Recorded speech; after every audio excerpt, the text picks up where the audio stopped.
the so-called Western countries, it's also very important if we look at all the countries in the world. So South Africa is a democracy, Senegal, Niger, and this is why I visited them and why I think it is important that we continue to work together, saying that the world has a good future if we cooperate, if we understand that there will be a lot of very relevant states in the future, in the 50s of this century, and that we should now make it feasible that there is a good cooperation, that we can create a multilateral world.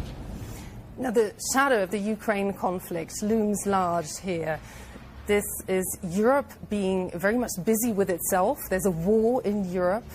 And at the same time, here many countries, particularly those that you visited, are set to feel the brunt of the effects. There's a looming hunger crisis, fuel shortages, fertilizer shortages. What responsibility does Germany feel to save countries that have nothing to do with this conflict from the effects?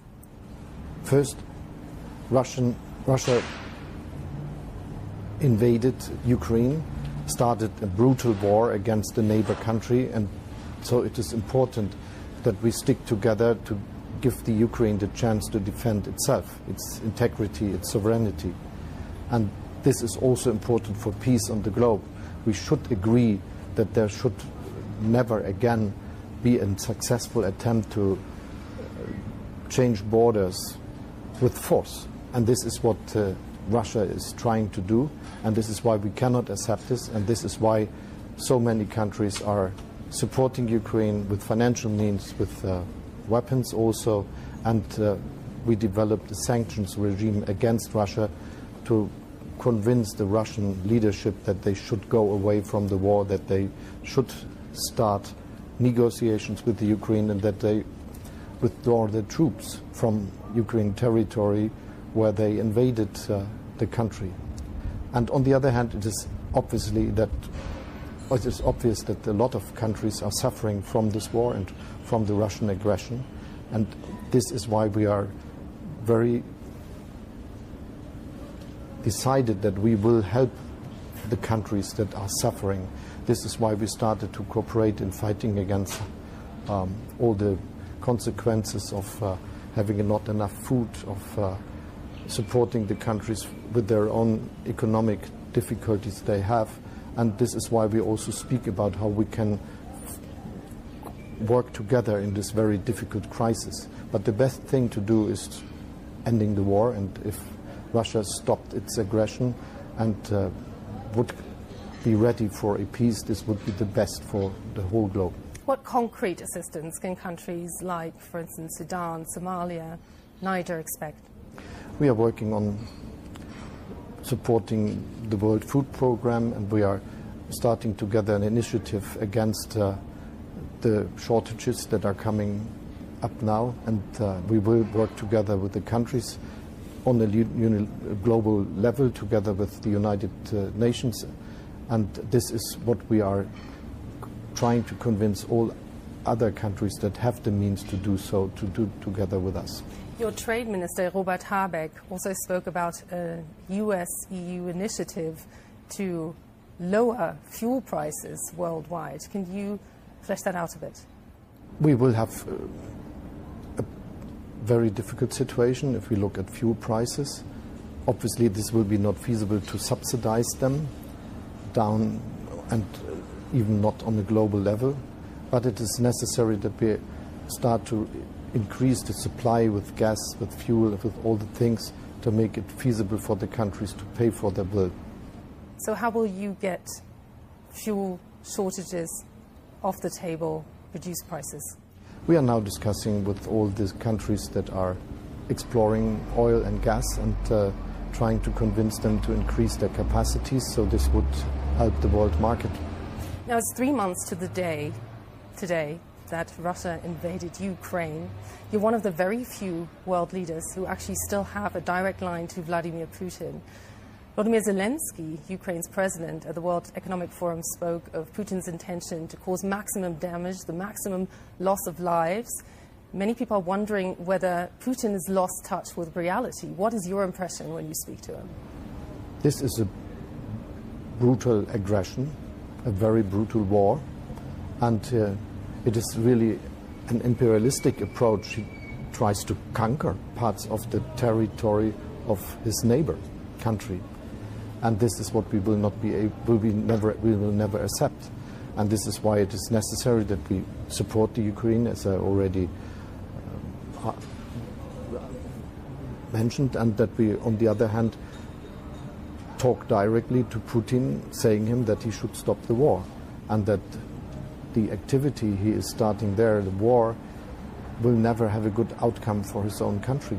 We should not forget that the sanctions, for instance, are having a very heavy impact on the Russian economy today, but also in the future.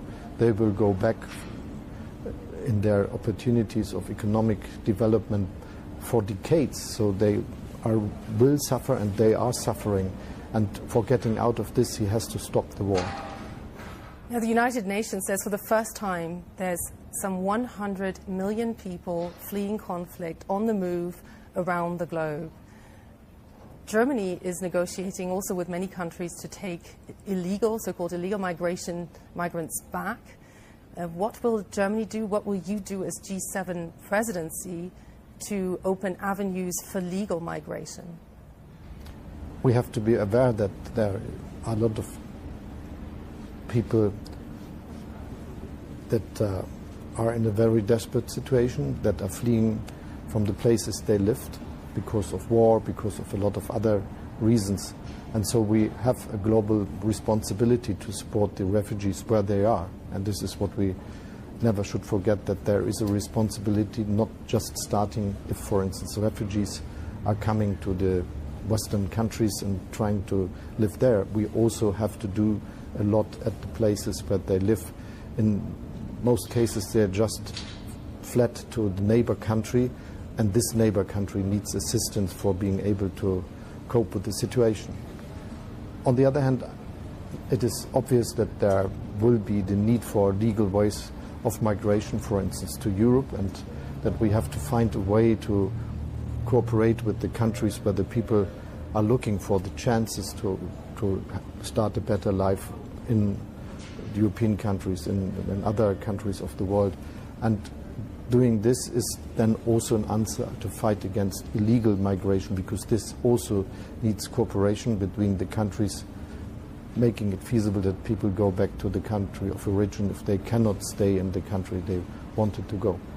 I just want to talk about the Sahel region, because it's a great source of instability that leads to migration as well. How concerned are you that you might be supporting the wrong side by extending one of the mandates in Mali after the coup?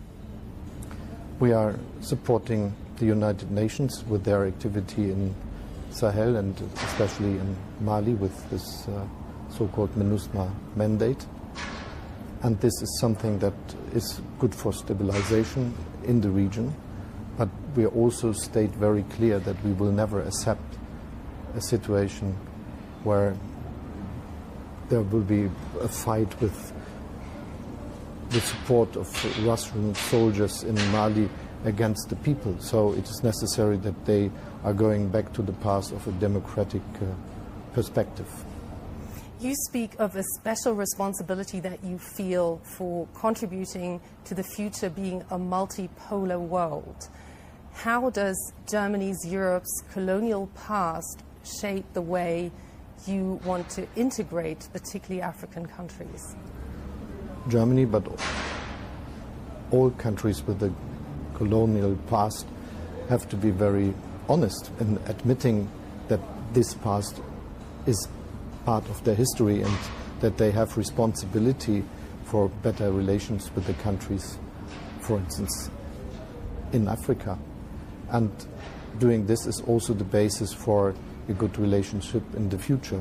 And my view is that the world will have a lot of very influential countries in the next decades that are not just Russia, China, United States and Europe, for instance. It will be also a lot of other countries. And this is one of the reasons why I, for instance, invited Indonesia and India, Senegal and South Africa or Argentina to participate in our G7 meeting in Germany this year and this summer, because it's a starting point for understanding the world. It's something that we have a responsibility together for, and this is the basis for a multilateral world where we not just see a lot of different influential countries, but countries that cooperate for a better future. What role does Africa play in this? Are you more up against China or Russia here with that vision? Africa is a continent with a lot of countries that, and states that will have a future that is better than today, that will have a lot of people living there, and so it is necessary that we do all which is feasible to make it happen, that this will be a good future, and cooperation, economic cooperation, support in the development is the basis for this. What most surprised you on this trip? It was very good to discuss with the leaders and understanding that they have a very similar view to the world, and that they are also sharing the willingness of cooperation, and this is one of the outcomes of this trip to 3 countries. Just finally, just a few kilometers from where we are sitting right now, Nelson Mandela was elected the first democratically elected president of South Africa. If you could meet him today, what would you tell him or ask him? He was really a very great leader, and working intensely for freedom and democracy, and I think there is not a question I should have asked him, but the question all asked him really is, how did you make it to stay that situation in the jail for that a long time and keeping to be a very democratic leader? It is really a great man. Olaf Scholz, Chancellor of Germany, on his first trip to Africa. Thank you very much. Thank you.